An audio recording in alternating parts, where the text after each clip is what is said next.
Hi guys, I'm gonna be loosening my back coilovers. I need to return it to the owner.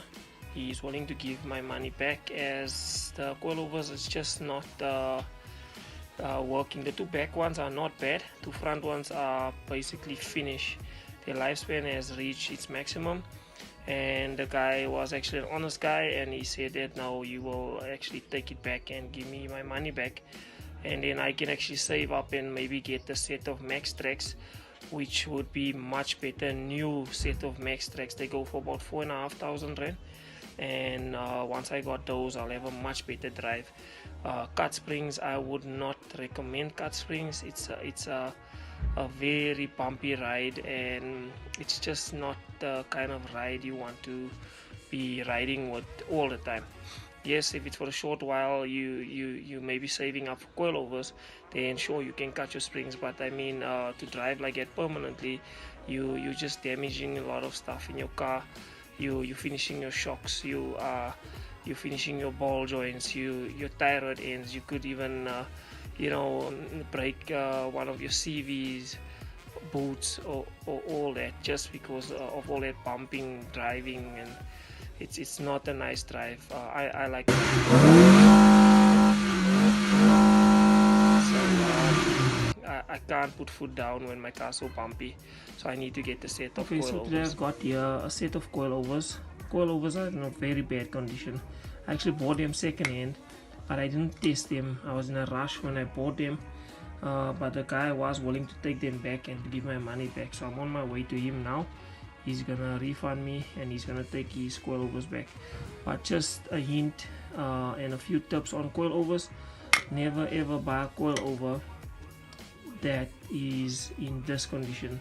So firstly, your first test that you will do if you were to buy coilover second hand, always test it and see whether the coilover can be pressed down, and if you do press it down, it should come up again.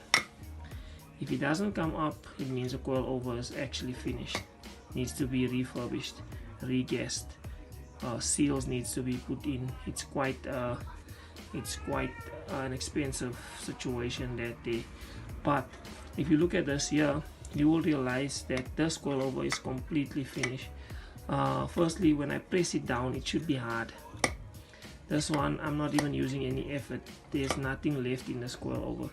This one as well, I pull it up, it's a little bit hard, and I push it down, but still it's not as hard as it's supposed to be. So these two coilovers are basically done. Their lifespan has reached, I would say, almost maximum, because you can still refurbish them, but it's gonna cost you.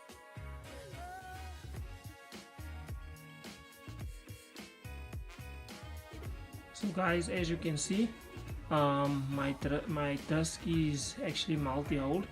I drilled it and tapped it to fit a 5100 rim on. So I will be loading a video to show you how to drill and tap your own disc, for the guys that like to put on your polo rims, TDI, splits, Rizas, whatever 5100 rim you favor, you like. You can put any 5100 rim on here, and if you want to go back to 4100, you can go right back to 4100. So yes, that will be coming in the future. But as you can see, here's a coil over here. I'm gonna be loosening the coil over. Like I said, I'm gonna show you the shock. Shock is not too bad. When you press it down, it must be hard, like this here. So I used a bit of force to press it down, and then I'm gonna release it, and you'll see there it goes up. So the shock is, I wouldn't say 100%, but it's still functional. So that is how you should also check on your coilovers. When you test them, you always try and see if there's still pressure in your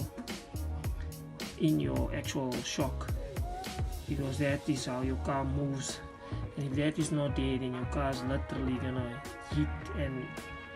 hit against every stone. You're gonna feel like really hard. So I hate driving like that. I like a smooth drive. I like my cars to drive really smooth, and yeah.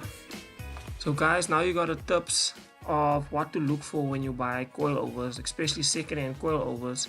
you would know exactly what to look for so that you are not caught unaware. Coilovers can be bought secondhand, but make sure that you buy it when it's still in a good condition and still in a functional condition. Never ever buy coilovers like I have bought in this video. It is a very uncomfortable drive, and that is not what a Golf 1 owner wants. Golf 1 life is all about stunts. Golf 1 life is all about driving smooth. We don't just want to have a nice Golf, but we also want to have a nice engine. We also want to have a nice car. We want to drive as smooth as possible. Sometimes we want to put foot down and we want to feel what our Golf is doing. And if that's the case, then we actually want to enjoy our Golf. So I hope you guys enjoyed my channel, and subscribe to my channel, like my channel, and just remember, man, life's a journey, so enjoy the ride, especially when it's in a Golf 1. Peace out.